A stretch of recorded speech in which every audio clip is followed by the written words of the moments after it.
ইসলামী আন্দোলনের সঙ্গে নির্বাচনী ঐক্য ও বাকি ৪৭ আসনের ব্যাপারে এখনও চূড়ান্ত সিদ্ধান্ত হয়নি বলে জানিয়েছেন জামায়াতে ইসলামীর সহকারী সেক্রেটারি জেনারেল এহসানুল মাহবুব জুবায়ের।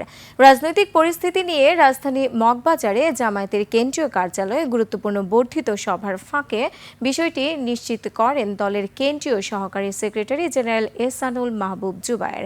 এ সময় তিনি আরও জানান, জরুরি এই সভা চলমান আছে, যেখানে নির্বাচনে কৌশল নির্ধারণ, জোট, ইশতেহার ও লেভেল প্লেইং ফিল্ড নিয়ে আলোচনা হচ্ছে।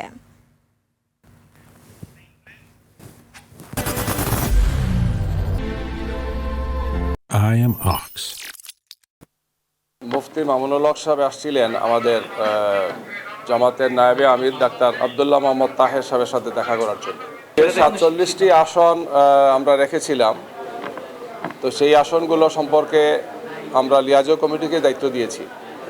লিয়াজো কমিটি যেটা আছেন তারা সেটা বিষয়ে আলোচনা করছেন এবং সেটা একটি আলোচনা করে ওনারা সিদ্ধান্তে পৌঁছার পরে আমরা আপনাদেরকে জানাবো।